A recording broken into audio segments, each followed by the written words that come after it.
जय हिंद। ऑनलाइन ज्ञान क्लासेस में आपका फिर से स्वागत है। और आज हम पढ़ने जा रहे हैं WBC। ये हमारा जो ब्लड चैप्टर था उसी से ही रिलेट है क्वेश्चन, उसी में आगे कंटिन्यू है। और ये जो यूनिट है मतलब पार्ट सेकंड है। पार्ट सेकंड में हम WBC है और इसमें WBC, प्लेटलेट्स, इम्यूनिटी और कई सारी चीज़ें टॉपिक हम कवर करेंगे। और इससे पहले जो हमने टॉपिक कराया था वो fluid mechanism, fluid and circulation system का करवाया था। ठीक है, ब्लड शुरुआत की थी, उसमें इंट्रोडक्शन वाला पार्ट था। ठीक है, ये यूनिट 5th है।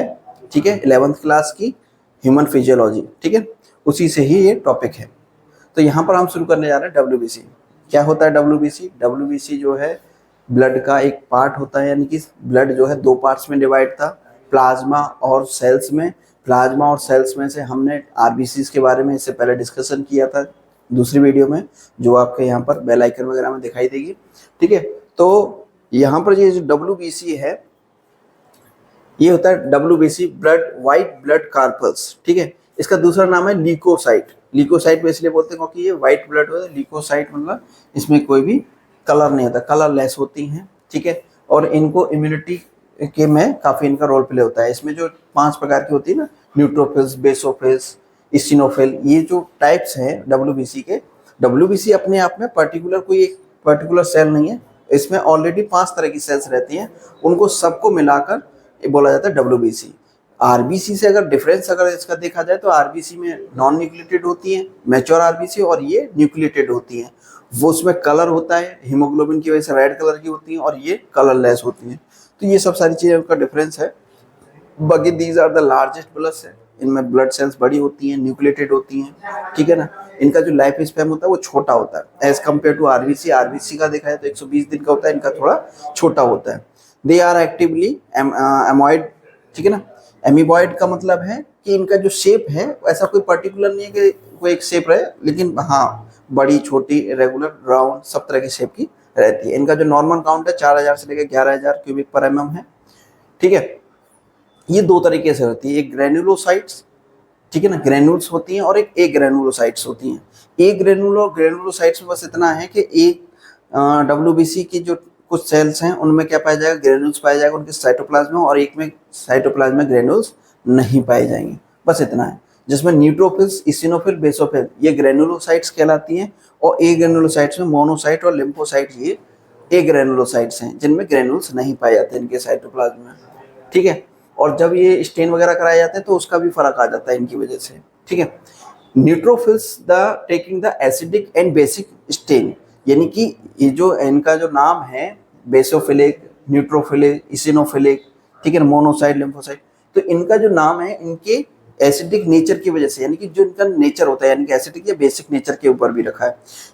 एसिडिक और बेसिक नेचर का यहाँ पर मतलब ये है कि जब इनको स्टेन किया जाता है तो जो हम स्टेन डालते हैं अगर वो एसिडिक स्टेन को एब्जॉर्ब कर रही है तो वो एसिडिक नेचर की कहिए। ठीक है, और अगर वो बेसिक नेचर को एब्जॉर्ब करे तो बेसिक नेचर की सेल्स कहिए। ठीक है, तो बेसोफिलिक में क्या रहता है कि वो टेकिंग द बेसिक स्टेन, और इसिनोफिल जो है एसिडिक स्टेन को क्या करता है, टेक करता है, यानी कि वो अपने अंदर एब्जॉर्ब करता है उसका साइटोप्लाज्म। वही न्यूट्रोफिल्स में दोनों तरह का, एसिडिक और बेसिक दोनों तरह के ग्रेन्यूल्स को जो है एब्जॉर्ब करता है, इसलिए इसको क्या बोलते हैं, न्यूट्रोफिल्स। एक ग्रेनुलोसाइट्स में अगर देखा जाए तो हैव प्लेन साइटोप्लाज्म में कोई ग्रेनुल्स नहीं होते। ये 2 तरह का होता है, मोनोसाइट और लिम्फोसाइट। मोनोसाइट का जो साइट न्यूक्लियस है वो भी बड़ा होता है। परसेंटेज के आधार पर देखा जाए तो सबसे ज्यादा जो पाई जाती हैं ब्लड सेल्स में, व्हाइट ब्लड सेल्स में, अगर इनके 5 टाइप में से अगर सबसे ज्यादा WBC जो है वो है न्यूट्रोफिल्स। न्यूट्रोफिल्स सबसे ज्यादा पाई जाती है। डिफेंसिव, सबका काम एक ही है, डिफेंसिव का काम है। ठीक है, सबसे ज्यादा क्या पाई जाती है, न्यूट्रोफिल्स, जो कि 50 to 70% पाई जाती है। वहीं दूसरे नंबर पे लिम्फोसाइट सबसे ज्यादा पाई जाती है, और इसिनोफिल्स, फिर उसके बाद मोनोसाइट, फिर उसके बाद इसिनोफिल, और सबसे कम पाई जाती है बेसोफिल। अच्छा, एक और चीज इसमें कि ये जो परसेंटेज है 50%, 70% या 20% या 40%, ये जो परसेंटेज है ये उस 1% से भी कम मात्रा वाली परसेंट का है।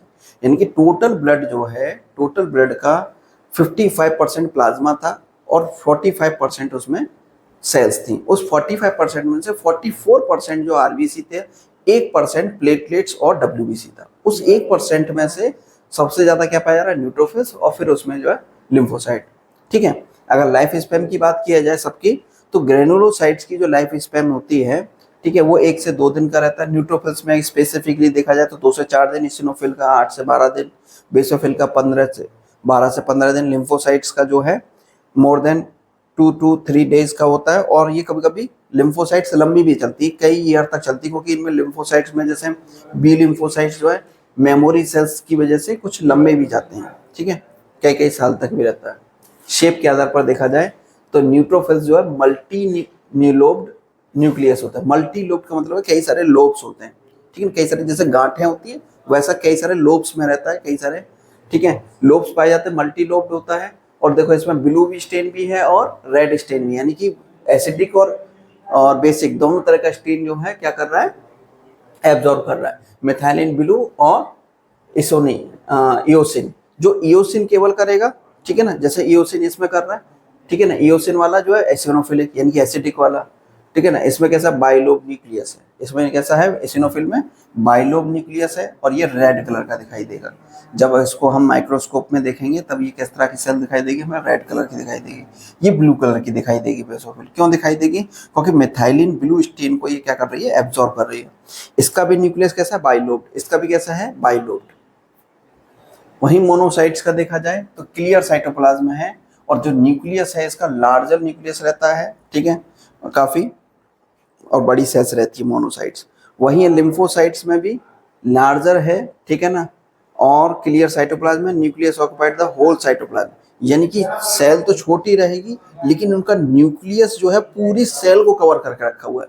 वहीं मोनोसाइट्स में क्या है, सेल भी बड़ी रहेगी, उसका न्यूक्लियस भी बड़ा रहेगा, ठीक है, लेकिन साइटोप्लाज्म को पूरे कवर नहीं कर रहा। लेकिन लिम्फोसाइट्स में क्या रहेगा, पूरी जितनी बड़ी सेल होगी उतना ही बड़ा उसका न्यूक्लियस होगा, ये डिफरेंस है। WBC में परसेंटेज है, और बाकी कितने हजार्स में अगर देखा जाए तो पर क्यूबिक mm में कितनी पाई जाती है, ये उसकी वैल्यूज हैं। 3000 से 6000 तक न्यूट्रोफिल्स, इसिनोफिल 150 से 450, बेसोफिल 0 से 100, मोनोसाइट 200 to 600, यानी कि 2 से 6%, ये परसेंटेज में लिखा हुआ है। लिम्फोसाइट 20 से 30%, जो कि सबसे दूसरे नंबर पे सबसे ज़्यादा न्यूट्रोफिल्स, फिर लिम्फोसाइट्स, फिर इसिनोफिल, फिर मोनोसाइट्स, फिर इसिनोफिल, फिर उसके बाद बेसोफिल, ठीक है। तो इस तरीके से है 200 से 600, ये 1500 से 2500। अगर डिसऑर्डर की बात करें तो न्यूट्रोफिलिया, ठीक है, या न्यूट्रोफिलिक या ल्यूकोसाइटोसिस इंक्रीज हो जाए न्यूट्रोफिल्स, यानी कि न्यूट्रोफिल्स की अगर परसेंटेज बढ़ने लगे।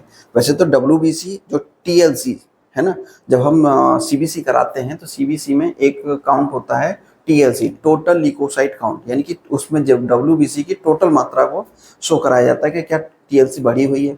अगर TLC किसी की बढ़ी हुई है तब भी इन्फेक्शन माना जाता है, और TLC किसी की घटी हुई है तब भी इन्फेक्शन माना जाता है। अगर TLC 4000 से लेकर 11000 के बीच में है तब तो नॉर्मल है, अगर 11000 से ज़्यादा हो तो तब भी इन्फेक्शन है, 4000 से नीचे हो तब भी इन्फेक्शन होगा। लेकिन दोनों ही कंडीशन में कैसा इन्फेक्शन है वो उसके ऊपर डिपेंड करता है, ठीक है। बाकी न्यूट्रोफिल्स जो है बढ़ जाती हैं कब, किसी प्रकार का कोई इन्फेक्शन रहेगा तब बढ़ जाएगा, कोई वैक्सीनेशन कराइए तब भी बढ़ जाएगा, कोई फॉरेन पार्टिकल आ रहा है बॉडी के अंदर, इंजेक्शन आ रहा है, इंजेक्शन वगैरह आ रहा है तब भी बढ़ जाएगा, ठीक है ना, एक्यूट हेमरेज हो रहा है तब भी बढ़ जाएगा, पॉइजनिंग वगैरह है तो उसमें बढ़ जाएगा।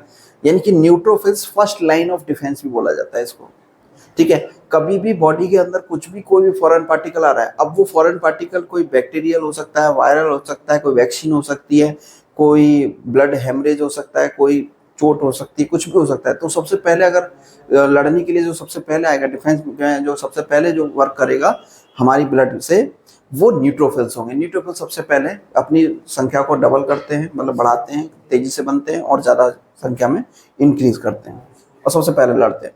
काम एक ही है, मैक्रोफेज, यानी कि लड़ना, अपने इंगल्फ करना और फिर खा के ख़त्म करना और फिर खुद को मार लेना।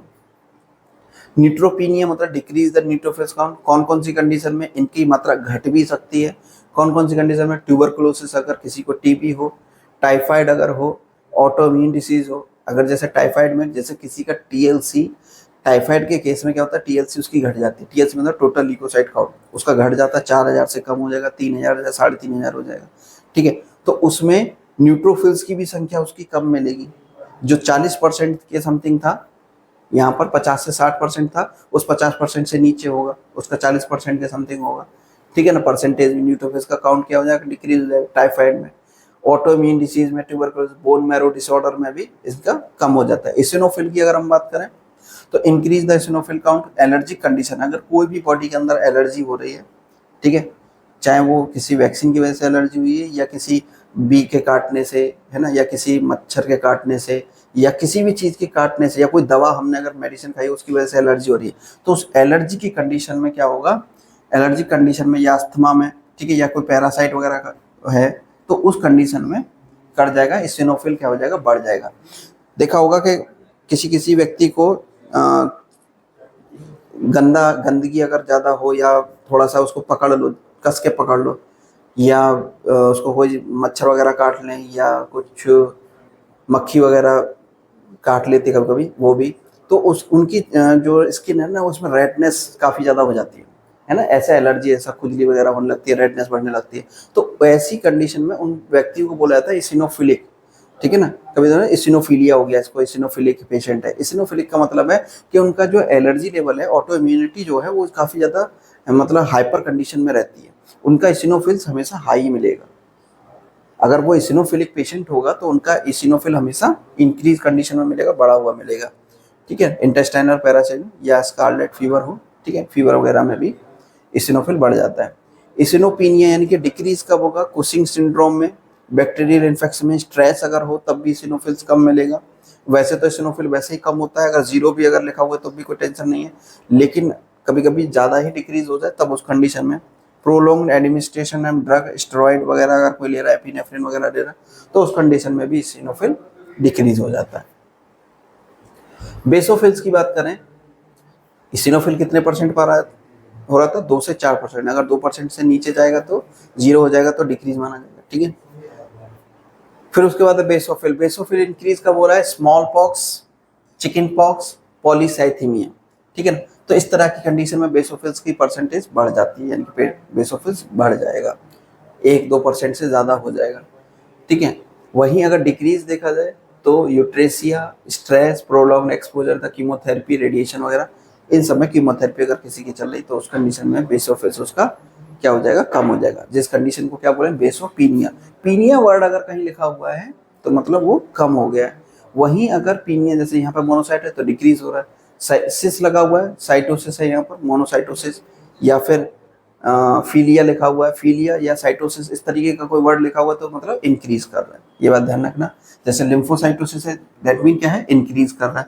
कौन कौन सी कंडीशन में, डिप्थीरिया, इन्फेक्शन, हेपेटाइटिस, मम्स, ठीक है, माल न्यूट्रिशन, इसका चाहो तो स्क्रीनशॉट ले सकते हैं, ठीक है। और मम्स हुआ, माल न्यूट्रिशन, रिकेट्स, सिफिलिस, ठीक है ना, ट्यूबरकुलोसिस, इन सब में क्या है, लिम्फोसाइट्स क्या कर देंगे, इंक्रीज।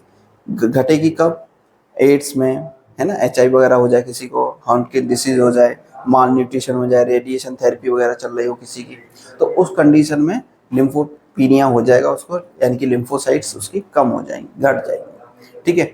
और मोनोपीनिया कब हो जाएगा, जब प्रेडनिसोलोन, ठीक है ना, एक प्रेडनिसोलोन जो है इम्यूनो सप्रेसेंट ड्रग होती है, ठीक है ना, प्रेडनिसोलोन के नाम से आती है, अगर वो कोई कंजप्शन कर रहा है, एक लॉन्ग टर्म से कंजप्शन कर रहा है, तब उसमें मोनोसाइट्स क्या हो जाता है, उसका डिक्रीज हो जाता है। फंक्शन ऑफ ल्यूकोसाइट्स का देखें तो मेजर रोल क्या है उनका, इम्यूनिटी है, इम्यूनिटी का मेजर रोल है, जिसमें NK सेल्स के साथ include NK cell, T cells, beta cells, यानी कि B lymphocyte cell, T lymphocyte cell, ये सब जो है डिफेंस का काम करती है। न्यूट्रोफिल्स भी डिफेंस का काम करती है, मोनोसाइट्स भी डिफेंस का काम करती हैं, ठीक है। कैसे करती हैं कि फैगोसाइटोसिस करती हैं, न्यूट्रोफिल्स पॉलीमॉर्फो न्यूक्लियर न्यूक्लियोसाइड्स या मोनोसाइट्स इंगल्फ करती हैं फॉरेन पार्टिकल को, बैक्टीरिया को, ठीक है ना, जनरली क्या है, डाइजेस्ट कर लेती हैं, यानी कि वो खा जाती हैं, उसको खत्म कर देती, खा के खत्म कर देती हैं, ठीक है। इसको बोलते हैं, इस प्रोसेस को बोलते हैं फैगोसाइटोसिस। एंटीबॉडी फॉर्मेशन, लिम्फोसाइट्स क्या करती है, एंटीबॉडीज बनाती हैं। बी लिम्फोसाइट्स क्या होती है, सुना होगा कि एंटीबॉडीज बनाती हैं, तो इनका एक कॉमन फंक्शन है एंटीबॉडीज बनाना सीरम ग्लोबुलिन के साथ मिलकर।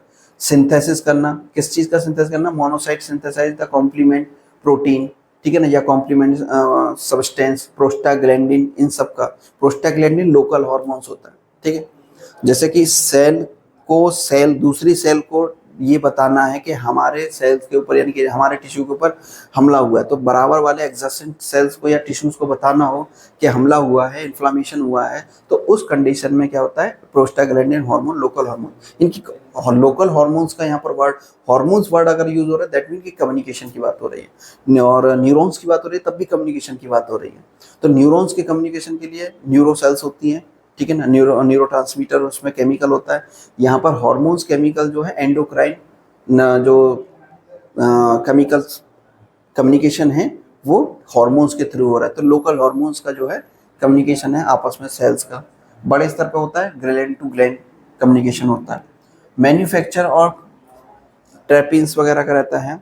ट्राइफेंस का जो है plasma protein which the exert the influence the nutrition growth and repair tissues. जब भी कभी कहीं पर किसी प्रकार का कोई चोट लग जाती है या इंजरी हो जाती है, उसको रिपेयर वगैरह करने के लिए जो सेल्स को इंड्यूस करते हैं कि यहाँ पर फिर से सेल ग्रोथ होनी है, न्यू सेल्स बननी है, तो उसके लिए टर्पिन्स का जो मैन्युफैक्चरिंग है, ठीक है ना, जिनको ट्रिफॉन्स भी बोलते हैं, ट्रिफॉन्स को बनाने के लिए इसके लिए रेस्पॉन्सिबल कौन है, हमारे WBC responsible. Secrets of heparin, heparin के सीक्रेशन के लिए भी कौन रेस्पॉन्सिबल है, हमारा WBC। हेपेरिन क्या होता है, एंटीकोगुलेंट सब्सटेंस है, ठीक है। और ये हेपेरिन जो है अगर इसका नेचर देखा जाए तो कार्बोहाइड्रेट होता है, ना कि प्रोटीन होता है, ठीक है। ज़्यादातर क्या होता है, हार्मोन्स हम सुनते हैं कि कोई भी इस तरह का काम है या ग्रोथ फैक्टर जितने भी होते हैं वो सब प्रोटीन के बने होते हैं, लेकिन ये जो है हेपेरिन किसका बना है, कार्बोहाइड्रेट का बना होता है, ठीक है, जो कि काम क्या है, एंटीकोगुलेंट की तरह काम करता है हमारे ब्लड में। इंट्रावेस्कुलर क्लॉटिंग नहीं होने देता, प्रिवेंट द इंट्रावेस्कुलर क्लॉटिंग, यानी कि जो हमारे ब्लड वेसल्स के अंदर जो ब्लड क्लॉट ना हो उसको प्रिवेंट करता है, ठीक है। सबस्टेंस सीक्रेट यानी कि न्यूट्रोफिल्स, अब जो सेल्स हैं, जैसे कि अब सेल है, कोई भी इसिनोफिल है, न्यूट्रोफिल्स है, मोनोसाइट्स हैं, लिम्फोसाइट्स हैं, ये सारी की सारी सेल के अंदर जो सेल ऑर्गेनल हैं वो अपने अपने सेल ऑर्गेनल हैं। उन सारे सेल ऑर्गेनल का अपना एक फंक्शन रहेगा, कुछ ना कुछ कोई चीज़ सब्सटेंस वगैरह बनाने का फंक्शन रहता है।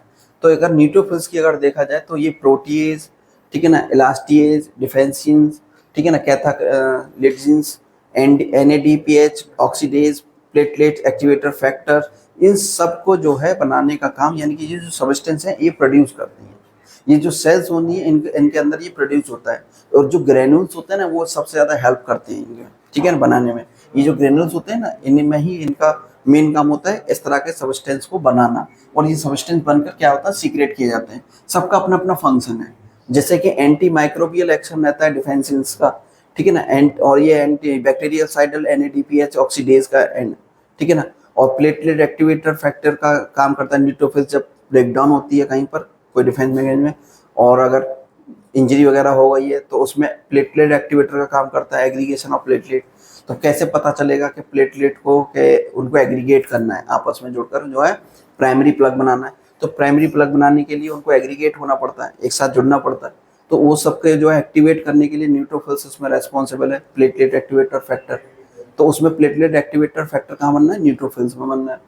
डिस्ट्रक्शन ऑफ माइक्रो ऑर्गेनिज्म, तो माइक्रो ऑर्गेनिज्म को मारने के लिए ये सारे सब्सटेंस हैं। इसिनोफिल क्या कर रहा है, इसिनोफिल परऑक्सीडाइज, ठीक है ना, जो कि destruction of worm and bacteria and tumours वगैरह को, ठीक है, जैसे कि वर्म हो जाए या कोई बैक्टीरिया, कोई भी पैरासाइट वगैरह अगर हमारे इंटेस्टाइन में या ब्लड में अगर रहता है तो उसको मारने के लिए क्या है, इसिनोफिल परऑक्साइड जो है रिलीज करता है सब्सटेंस।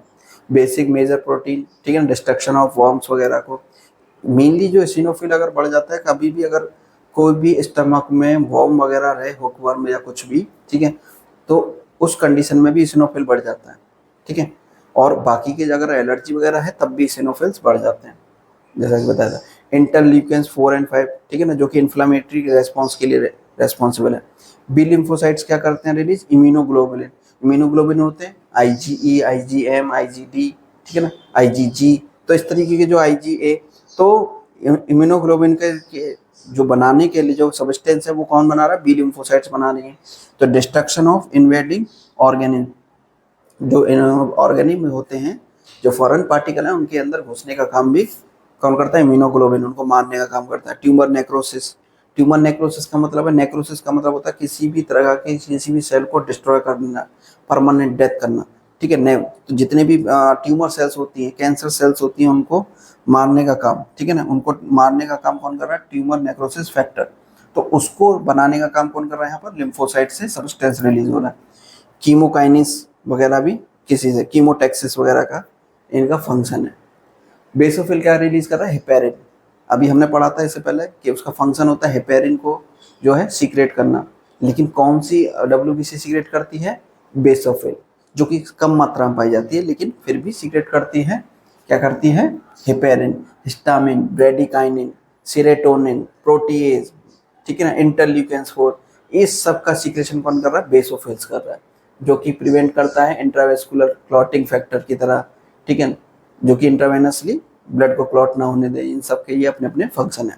चाहो तो स्क्रीनशॉट ले लो, ठीक है। मोनोसाइट्स क्या क्या रिलीज कर रहे हैं? Interleukins, colony stimulants factor, platelets activating factor, chemokines, ये भी जो है, ये सारे फैक्टर्स जो है मोनोसाइट और लिम्फोसाइट दोनों लगभग एक जैसा जो है रिलीज कर रहा है, ठीक है ना। लिम्फोसाइट्स में भी इम्यूनोकाइनिन, केमियोकाइनिस और नेक्रोसिस फैक्टर थे, ठीक है।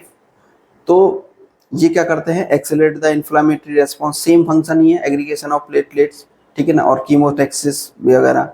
और टी लिम्फोसाइट जो है इंटरल्यूकेंस वगैरह का सीक्रेशन करते हैं। गामा इंटरफेरॉन जो है हमारा वायरस के लिए एंटीवायरल की तरह काम करता है, ठीक है ना। कोई भी फेगोसाइट्स रहते हैं, कोई भी स्टिमुलेंट्स रहता है, मैक्रोफेज, नेचुरल किलर सेल्स वगैरह को भी एक्टिवेट करने का काम करता है, कि उनके साथ मिलकर जो है डिफेंसिव मैकेनिज्म का काम करता है। लाइसोसोमल एंजाइम अपने आप में एंटी बैक्टीरियल रहता है, ठीक है ना, इनमें जितने भी ऑर्गेनिज्म होता है। और लाइसोसोम एंजाइम हो गया ट्यूमर नेक्रोसिस, जो कि कैंसर सेल्स को मारने का काम। जो इसका अगर ये देखा जाए, डब्ल्यूबीसी जो है, डब्ल्यूबीसी बनने की जो प्रोसेस है उसको बोलते हैं ल्यूकोपोइसिस। जैसे एरिथ्रोपोइसिस होती है, आरबीसी के बनने की प्रोसेस को बोलते हैं एरिथ्रोपोइसिस। इसी तरीके से डब्ल्यूबीसी बनने की जो प्रोसेस होती है उसको बोलते हैं ल्यूकोपोइसिस। तो जो ल्यूकोपोइसिस है वो भी किससे बनना है? ब्लड्स में जो हमारा बोन मैरो है, बोन मैरो से कि जो रेड बोन मैरो है वहाँ से। तो रेड बोन मैरो में पाया क्या जा रहा है? Pluripotent stem cell. जो वहाँ पर स्टेम सेल्स हैं वो क्या होती है? डिफ्रेंशिएट होती हैं अलग अलग में। जैसे कि आरबीसी में डिफ्रेंशिएट होती है, प्लेटलेट में, और कुछ होते हैं माइलोब्लास्ट में। जो माइलोब्लास्ट में डिफ्रेंशिएट होती हैं वो होती हैं प्रोमाइलोसाइट्स और मोनोब्लास्ट सेल्स में। जो मोनोब्लास्ट सेल्स है वो आगे जाकर मोनोसाइट्स बनाती हैं, और जो प्रोमाइलोसाइट्स में कन्वर्ट होती हैं वो न्यूट्रोफिल्स, बेसोफिल और एसिनोफिल्स बनाती हैं। वहीं एक लिम्फोइड स्टेम सेल्स में अलग से जो है कन्वर्ट होती हैं, जो कि लिम्फोसाइट्स बनाती हैं। यानी कि मोनोसाइट्स और लिम्फोसाइट्स अलग अलग डिफरेंशिएट होती है शुरुआत से ही। जो मेन स्टेम सेल्स होती है वो कन्वर्ट होती है किसमें? ब्लास्टोसिस्ट में और लिम्फोइड स्टेम सेल्स में। पॉइंट समझ लो। ये जो लिम्फोइड स्टेम सेल है और माइलोब्लास्ट या ब्लास्टोसिस्ट जो सेल्स हैं, ये कन्वर्ट होके बनाती हैं डब्ल्यूबीसी की अदर चारों सेल। और एक लिम्फोसाइट सेल्स के लिए जो डिफरेंशिएट हो रहा है उसको बोलते हैं, जो प्राइमरी सेल्स है जो डिफरेंशिएट करती है किसमें, जो बनती है बाद में चल के लिम्फोसाइट्स में, वो है लिम्फोइड स्टेम सेल। और लिम्फोइड स्टेम सेल्स कन्वर्ट होती है किसमें? लिम्फोब्लास्ट में, और फिर वो लिम्फोसाइट्स बन जाती है। और लिम्फोसाइट्स और मोनोसाइट्स की क्या खासियत है? इसमें ग्रेनुल्स नहीं पाए जाते, ठीक है। माइलोब्लास्ट में जो माइलोसाइट्स हैं वो कन्वर्ट हो रही हैं न्यूट्रोफिल्स, बेसोफिल और इसिनोफिल्स में। तो ये आगे जाकर न्यूट्रोफिल, बेसोफिल और इसिनोफिल बनाएंगे, ठीक है। ये इस तरीके से इनमें कन्वर्ट होता है। जैसे आरबीसी का जो है, आरबीसी का कन्वर्ट हो रहा था, तो कि आरबीसी जो बन रही थी, आरबीसी से पहले क्या बन रही थी? प्रो एरिथ्रोसाइट्स बन रही थी। तो प्रो एरिथ्रोसाइट चलकर आगे जो है रेटिकुलोसाइट्स में कन्वर्ट हो रही थी। और जब रेटिकुलोसाइट की जो कंडीशन थी उसमें उनका न्यूक्लियस खत्म हो जाता था। और ये रेटिकुलोसाइट के बाद जब हम मैच्योर हो रही है आरबीसी, तब उसको बोल रहे हैं हम आरबीसी, ठीक है ना, एरिथ्रोसाइट्स। और बन उसी तरह ये प्लूरोपोटेंट स्टेम सेल से ही बन रही है। Definition and types of immunity, ठीक है ना। और अभी हम जो डब्ल्यूबीसी पढ़ रहे हैं वो उसका काम है इम्यूनिटी का। तो ये इम्यूनिटी उसी से ही रिलेटेड इम्यूनिटी है। लेकिन इस चैप्टर को यहाँ पर, इस टॉपिक को, इम्यूनिटी को हम अलग से पढ़ाएंगे, ठीक है ना। यहाँ पर अभी इसके साथ नहीं पढ़ाएंगे, अलग से इसके लिए अलग से एक डेडिकेटेड पूरी अलग से एक हो रहेगी, यूनिट रहेगी, ठीक है ना। पूरा इसमें जो है इम्यूनिटी के बारे में बताएंगे कि इम्यूनिटी कितने प्रकार की होती है। 2 तरह की होती है इम्यूनिटी, इन्नेट इम्यूनिटी और तुम्हारे जो है स्पेशल इम्यूनिटी या एक्वायर्ड इम्यूनिटी, तो उनके बारे में हम तभी पढ़ाएंगे, ठीक है। अभी हम जानेंगे प्लेटलेट्स के बारे में। प्लेटलेट्स क्या होती है? स्मॉलेस्ट ब्लड सेल्स होती हैं, कलरलेस होती है, न्यूक्लिएटेड होती हैं, राउंड एंड ओवल फ्लैटेंड होती हैं, डिस्क शेप स्ट्रक्चर होता है इसका। ये स्ट्रक्चर जो है सारा कैसा रहता है? प्लेटलेट्स का रहता है। तो प्लेटलेट्स जो हैं अपने आप में न्यूक्लिएटेड होने के साथ साथ कलरलेस और इनमें सारे सेल ऑर्गेनल्स पाए जाते हैं, ठीक है। इस तरीके का इनका स्ट्रक्चर होता है। इस तरीके का स्ट्रक्चर होता है जिसमें माइक्रोट्यूब्यूल्स भी होती हैं, डेंस ग्रेन्यूल्स होते हैं, अल्फा ग्रेन्यूल्स होते हैं। तो ये जो ग्रेन्यूल्स हैं इनका भी काम वही ग्रेन्यूल्स वाला ही काम है। जैसे ग्रेन्यूल्स में वहाँ पर काफ़ी सारे सबस्टेंस रिलीज होते हैं, यहाँ पर भी कई सारे सबस्टेंस रिलीज करेंगे, आगे देखेंगे। अभी इनकी जो एवरेज लाइफ है वो है 8 से 9 दिन। 1 वीक, कहीं कहीं 1 वीक लिखा रहता है बुक में, पर 8 से 9 दिन जो है इनकी एवरेज सर्कुलेटरी प्लेटलेट्स की लाइफ रहती है। एडल्ट की जो है में जो इनकी मात्रा रहती है वो मेल फीमेल में लगभग इक्वल नहीं रहती है, 1.5 लाख से लेकर 4 लाख पर mm³ रहती है, ठीक है। इसमें इनकी परसेंटेज पाई जाती है ब्लड में। टोटल ब्लड का जो 1% पार्ट था, टोटल ब्लड का जो 1% पार्ट था, उस 1% में आपका WBC और प्लेटलेट्स थे। उस प्लेटलेट्स में से 1% में से 1.5 लाख से लेकर 4 लाख तक पर mm³ में क्या पाई जा रही है? प्लेटलेट्स पाई जा रही है। अगर एज कम्पेयर टू WBC के देखा जाए तो इसका साइज थोड़ा छोटा होता है, ठीक है। इनको थ्रोम्बोसाइट्स भी बोला जाता है क्योंकि ब्लड क्लॉटिंग में हेल्प करती है, इसलिए। नॉर्मल काउंट ऑफ, ये तो नॉर्मल काउंट ऑफ भी बताया।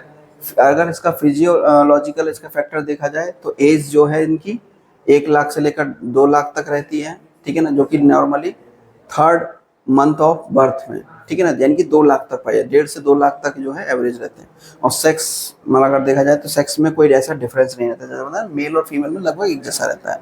हाई एल्टीट्यूड में ये इंक्रीज कर जाती है। जब कभी हम किसी हाई एल्टीट्यूड में जाते हैं, पहाड़ों वगैरह में अगर जो लोग रहते हैं उनका जो प्लेटलेट्स काउंट है वो ज़्यादा रहता है। After meal taking the food the platelet count increase. जब हम खाना खाते हैं तो उसके बाद जो प्लेटलेट्स का काउंट बढ़ जाता है। Shape of platelets round and rod shapes रहती है, ठीक है ना, स्फेरिकल और रॉड शेप की रहती है, सेवरल शेप रहता है, यानी कि ऐसा कोई पर्टिकुलर शेप नहीं रहता। कॉमा शेप भी है, सिगार शेप है, डम्बल शेप है, ठीक है ना। तो ये कई तरह का शेप रहता है। ऐसा इरेगुलर शेप ज़्यादातर माना जाता है। अगर कहीं पर ऑप्शन है इरेगुलर शेप का तो वो ज़्यादा सफिशिएंट आंसर होगा उसका, ठीक है। स्ट्रक्चर देखा जाए तो ये 3 चीज़ों से मिलकर होना है, माइक्रोट्यूब्यूल, साइटोप्लाज्म और सेल मेम्ब्रेन, ठीक है। बाकी न्यूक्लियस तो है ही है इसके अंदर, ठीक है। ये इस तरीके से इसका जो है अंदर का स्ट्रक्चर रहता है। इलेक्ट्रॉन माइक्रोस्कोप में देखा हुआ ये 2 तरह का जो है इनका स्ट्रक्चर है, एक एक्टिवेटेड फॉर्म है और एक इनएक्टिव फॉर्म है। जब इनएक्टिव फॉर्म रहती है तो ये इस तरीके से नॉर्मल राउंड शेप में रहती है, जब ये एक्टिवेट फॉर्म में रहती है तो इस तरीके से इनके फिलोपोडिया निकले रहते हैं। फिलोपोडिया मतलब जैसे उसमें होते हैं अमीबा में, उनके पोडिया निकले जाते हैं, उनका जो प्लाज्मा मेम्ब्रेन होती है उसी से ही उनके पॉड निकल आते हैं, यानी कि पैर जैसा स्ट्रक्चर निकल आता है, ठीक है ना। जब स्ट्रक्चर निकल आता है उनको बोलते हैं फिलोपोडिया। तो फिलोपोडिया निकल आते हैं जब वो एक्टिवेटेड होती है प्लेटलेट्स। तो अल्फा ग्रेन्यूल्स और सबस्टेंस प्रेजेंट द प्लेटलेट्स। कौन कौन से सबस्टेंस हैं जो प्लेटलेट्स जो हैं सीक्रेट करती हैं? तो उसमें सीक्रेट करने वाली जो प्लेटलेट्स हैं जैसे अल्फा ग्रेन्यूल्स और डेंस ग्रेन्यूल्स, इसमें दिखाया था अभी। इसमें अल्फा ग्रेन्यूल्स और डेंस ग्रेन्यूल्स ये दोनों जो हैं अलग अलग तरह के सबस्टेंस रिलीज करती हैं। जैसे कि अल्फा ग्रेन्यूल्स क्या करते हैं? क्लॉटिंग फैक्टर, फाइब्रिनोजिन और 5th टाइप का और 8th टाइप का जो क्लॉटिंग फैक्टर है उसको क्या करते हैं? रिलीज करते हैं। बाकी platelets derived growth factor, vascular endothelial growth factor, basic fibroblast growth factor, endostatin, thrombospondin, ये तरह के जो सब्सटेंस हैं ये अल्फा ग्रेन्यूल से रिलीज होते हैं। और अगर डेंस ग्रेन्यूल से देखा है तो न्यूक्लियोटाइड, सेरोटोनिन, फॉस्फोलिपिड और कैल्शियम और लाइसोसोम्स ये रिलीज हो रहे हैं तुम्हारे डेंस ग्रेन्यूल से। और ये डेंस ग्रेन्यूल्स और अल्फा ग्रेन्यूल्स दोनों ही किसमें पाए जा रहे हैं? प्लेटलेट्स के अंदर। यानी कि सारे के सारे सब्सटेंस किससे निकल रहे हैं? प्लेटलेट से। प्लेटलेट्स की जो प्रॉपर्टीज की अगर बात करें तो इसमें 3 तरह की प्रॉपर्टीज पाई जाती है। पहली प्रॉपर्टी है तुम्हारा एग्रीगेशन, ठीक है, एडहेसिवनेस, और दूसरा एग्रीगेशन, तीसरा है एग्लूटिनेशन, ठीक है ना। एडेसिवनेस हम समझते हैं जैसे जो चिपचिपा जिसमें प्रॉपर्टीज होती है किसी भी चीज़ से सरफेस से चिपक जाने की जो प्रॉपर्टीज होती है उसको बोलते हैं एडेसिवनेस। तो वो प्रॉपर्टीज इसके अंदर होती है। और एग्रीगेशन का मतलब है कि ये आपस में जुड़कर एक संयुक्त क्लस्टर टाइप का बना लेती हैं, यानी कि जुड़ जाती हैं और एक बड़ा स्ट्रक्चर बनाने की क्षमता रखती हैं। इसको बोलते हैं एग्रीगेशन। एग्लूटिनेशन का मतलब है the clumping the together the platelets, aggregate platelets are the agglutinate by the action of the some platelet agglutinate the platelet the activation factor। यानी कि जब प्राइमरी प्लग बनाना होता है, कहीं पर भी ब्लड लॉस हो रहा हो, कोई ब्लड वेसल्स या कोई माइक्रोट्यूब्यूल्स वगैरह कोई अगर रैप्चर हो गई है, ब्लड वेसल अगर रैप्चर हो गई है, तो वहाँ से जब ब्लड क्लॉटिंग को रोकने के लिए यानी ब्लड को रोकने के लिए जो प्राइमरी प्लग बनता है, सेकेंडरी प्लग में जो है क्लॉट बनता है लेकिन पहले बनता है प्राइमरी प्लग, वो भी प्लेटलेट्स का। तो उसमें उस प्रोसेस को होने के लिए जो एग्लूटिनेशन है यानी कि एक साथ एग्रीगेट होकर जो एक पर्टिकुलर स्ट्रक्चर बनाते हैं उसको बोलते हैं एग्लूटिनेशन। ठीक है, क्लम्पिंग करना। और वो क्लम्पिंग जो है ये जैसे ये है आपस में इस तरीके से जुड़कर एक क्लम्पिंग करना, ठीक है ना, उसको बोलते हैं यहाँ पर आपका एग्लूटिनेशन।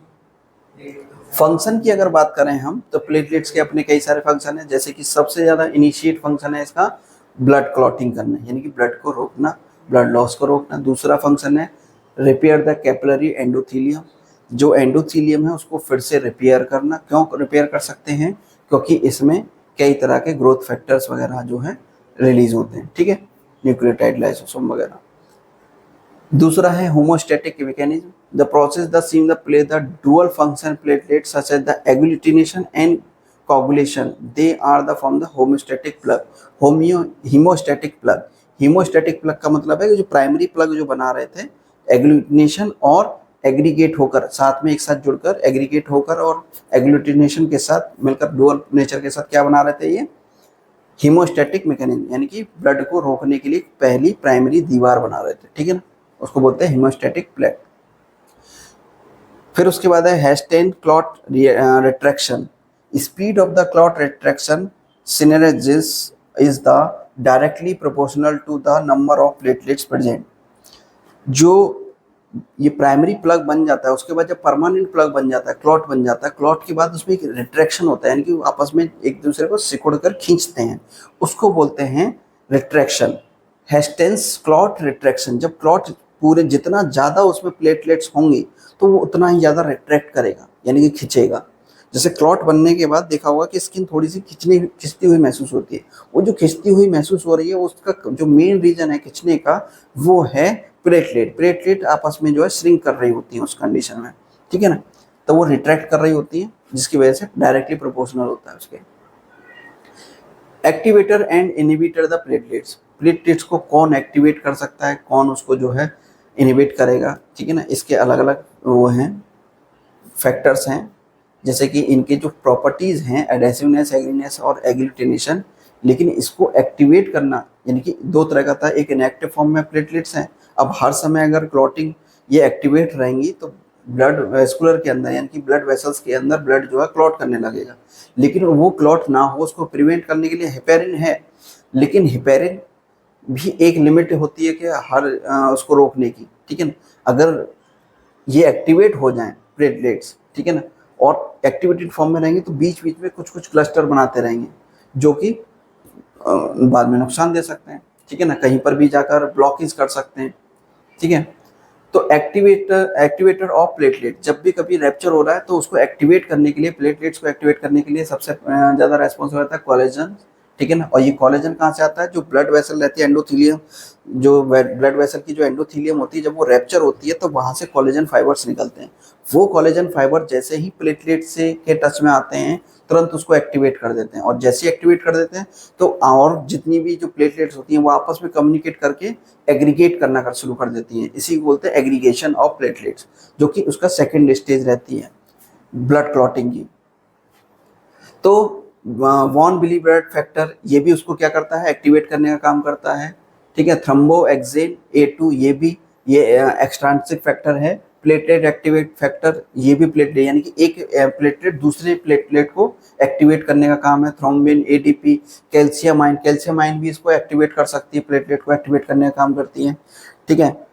P सेलेक्टिन जो कि सेल का एडेसिव मॉलिक्यूल्स है secrete from the endothelial cell, यानी कि उसमें जो एंडोथेलियल सेल रहती है ना उसमें थोड़ा चिपचिपा हट रहती है, तो वो जो पी स्टेटिन की वजह से तो वो भी उसको एक्टिवेट करने का काम करती है। कन्वल्सिन है ये भी purified the protein the snake venom, जो स्नेक वेनम जब भी कभी सांप काट लेता है तो देखा होगा कि ब्लड क्लॉट हो जाता है, वहां पर नीला नीला काला काला सा पड़ जाता है, हाथ में एकदम ऐसा लगता है जैसे खून जम गया हो, पूरा हाथ काला पड़ जाता है। उसका कारण है यहाँ पर ये purified the protein the snake venom में जो पाने वाला कॉन्वेक्सिलिन करके जो एक प्रोटीन होती है, वो उसकी जो प्लेटलेट्स होती है, यानी कि जिसको व्यक्ति को काट रही है उसके प्लेटलेट को एक्टिवेट कर देती है, तो वहीं के वहीं क्लॉट बना देता है वो। तो जहाँ जहाँ ब्लड रहता है, जहाँ जहाँ तक वेनम जाता है उसको क्या कर देता है, क्लॉट करता जाता है। इसीलिए हीमोटॉक्सिक वेनम बोला जाता है, किसी किसी को न्यूरोटॉक्सिक वेनम और हीमोटॉक्सिक वेनम। तो जो हीमोटॉक्सिक वेनम है वो स्पेसिफिकली इसी पर काम करता है कि वो जो ब्लड है बॉडी के अंदर जहाँ जहाँ ब्लड है उसको जमा देता है, यानी कि ब्लड को क्लॉट करा देता है ब्लड वेसल्स के अंदर ही, ठीक है। इनहिबिटर द प्लेटलेट, यानी कि अगर एक्टिवेट हो गई है तो उसको इनहिबिट कौन करेगा, एक तो रोकने के लिए या फिर उसको एक्टिवेट ही ना होने दे, उसको बोलते हैं इनहिबिटर ऑफ प्लेटलेट। तो नाइट्रिक ऑक्साइड है, क्लॉटिंग फैक्टर है यहाँ पर 2nd, 11th, 9th, 10th, 11th और 7th, ठीक है ना, सॉरी 12th, ये क्लॉटिंग फैक्टर हैं जो कि उसको इनहिबिट करने का काम करते हैं। प्रोस्टासाइक्लिन है, ये भी उसको इनहिबिटर का काम करते हैं। और nucleotides break down the ADP, जो न्यूक्लियोटाइड्स होते हैं एडीपी एटीपी, तो एडीपी जो होता है वो भी उसको इनहिबिट करने का काम करता है, ठीक है, प्लेटलेट्स को।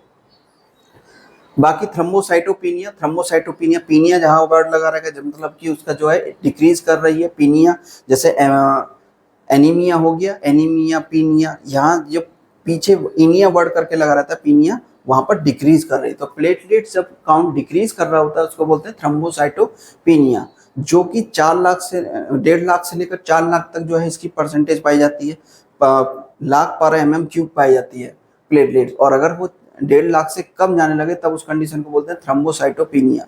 कौन कौन सी कंडीशन हो सकता है, acute infection, acute leukaemia, aplastic anaemia, chicken pox, small pox या स्प्लीनोमेगाली, टाइफॉइड, ट्यूबरकुलोसिस, परपुरा, इस तरह की किसी भी प्रकार के कोई इन्फेक्शन वगैरह होता है तो उसमें प्लेटलेट्स जो हैं टूटने लगती हैं। प्लेटलेट्स के टूटने की वजह से बेशक खाना खाने से और हमारे नॉर्मल हेल्दी रहने से वो प्लेटलेट दोबारा बनती है, लेकिन 7 से 8 दिन का जो उसका लाइफ स्पैन है तब जाकर वो जो है नई जो प्लेटलेट्स बनती हैं, जो पुरानी प्लेटलेट्स हैं वो टूट जाती हैं और उनके बनने में टाइम लगता है, 24 से 48 घंटे लगते हैं। लेकिन अगर उनका टूटने का परसेंटेज अगर बढ़ जाए तो प्लेटलेट्स काउंट कम होने लगता है, 1.5 लाख से कम होने लगता है। वहीं है थ्रोम्बोसाइटोसिस मतलब इंक्रीज कर जाए, प्लेटलेट्स की संख्या इंक्रीज कर जाए। कौन कौन सी कंडीशन में इंक्रीज कर सकती है, एलर्जिक कंडीशन में, हेमरेज अगर हो रहा हो तब भी इंक्रीज करेगा, बोन फ्रैक्चर हो या स्प्लीनेक्टोमी करवा दी हो तब भी जो है इंक्रीज कर जाएगा, रेमेटॉइड फीवर में, ट्रोमा में, इन सब में थ्रोम्बोसाइटोसिस यानी कि जितनी भी प्लेटलेट्स हैं उनका क्या है इंक्रीज कर जाती हैं परसेंटेज। फिर उसके बाद थ्रोम्बोसाइथीमिया या थ्रोम्बोसाइटोथीमिया जो है, it is the condition the persistent the abnormal increased platelet count, the thrombocythemia occur during the condition, ठीक है ना। कार्सिनोमा, क्रॉनिक ल्यूकेमिया या हॉकिंस डिसीज, इन तीनों कंडीशन में क्या होने लगती है कि एबनॉर्मली जो प्लेटलेट्स के काउंट हैं वो बढ़ने लगते हैं, ठीक है। और वो जो एबनॉर्मली बढ़ने लगते हैं, हम देखते हैं कि इससे पहले जो बढ़ रहे थे इनमें, जैसे कि हेमरेज है या बोन फ्रैक्चर है, इनमें बढ़ रहा है समझ में आता है, स्प्लीनोएक्टोमी में बढ़ रहा है तो समझ में आ रहा है, एलर्जिक कंडीशन में बढ़ रहा है समझ में आ रहा है। लेकिन ये कंडीशनली क्या है कि परसिस्टेंस कर जाए, यानी कि एबनॉर्मल इंक्रीज हो रहा है, यानी कि ऑटोमेटिकली अचानक से एकदम से बढ़ जाए बिना कोई सी सिम्टम्स के, बिना किसी साइन के, तब ये हम साइन होता है कि कहीं ना कहीं कार्सिनोमा कैंसरस कंडीशन है या ल्यूकेमिया का कंडीशन है, यानी कि ब्लड सेल्स में ल्यूकेमिया का, ठीक है ना, ब्लड कैंसर जिसको बोलते हैं, क्रॉनिक ल्यूकेमिया, ठीक है, तो वो कंडीशन में। बाकी ग्लेंजामेंस, थ्रोम्बोब्लास्टेनिया है, ठीक है ना। तो ग्लेंजामेंस में क्या होता है कि in the inherent haemorrhagic disorder है, जिसमें कि जो प्लेटलेट्स हैं वो स्ट्रक्चरली फंक्शन एबनॉर्मल प्लेटलेट्स हो जाते हैं, यानी कि उनका जो फंक्शन है, यानी कि जिनकी जो तीनों प्रॉपर्टीज होती हैं, एग्रीगेशन, एडहेसिवनेस, वो प्रॉपर्टीज उनकी कम हो जाती है, ठीक है ना। तो वो थ्रोम्बोसाइटिक परपुरा, ठीक है ना, purpura the hyper the platelets count the normal and characterized by the normal clotting time, the prolong the bleeding time and defective the retraction. जो उनका रिट्रैक्शन यानी कि जो प्लेटलेट्स की जो खुद की प्रॉपर्टी है ना वो बढ़ जो है कम हो जाती है, यानी कि उनकी जो प्रॉपर्टी वो अच्छे से काम नहीं कर पाती, अपने फुल फ्लैज तरीके से काम नहीं कर पाती है। तो उसी कंडीशन को बोलते हैं ग्लैंजामाइन। और ये एक हेमरेजिक डिसऑर्डर है, ठीक है, जो कि इनहेरिटेंट होता है, ठीक है। बाकी इसके बाद है हेमेटोस्टेसिस या ब्लड कोगुलेशन, ठीक है। ये ब्लड कोगुलेशन वाला यूनिट जो है आगे हम इसको कंटिन्यू करेंगे, ठीक है। ब्लड कोगुलेशन और आपका इम्यूनिटी, ये हम अलग से इसकी डेडिकेटेड वीडियो बनाएंगे, जिससे कि आपको इसके साथ जो है कंबाइन करके पढ़ाने का कोई सेंस नहीं, क्योंकि इसलिए कि इसमें हौच पौच हो जाएगी। इसके लिए अलग से बताएंगे, पूरा ब्लड कोगुलेशन उसमें बढ़ाएंगे, इम्यूनिटी वगैरह का भी अलग से एक जो है अलग से वीडियो बनाएंगे, ठीक है। इसको अभी यहीं पर एंड करते हैं, मिलते हैं फिर नेक्स्ट क्लास में।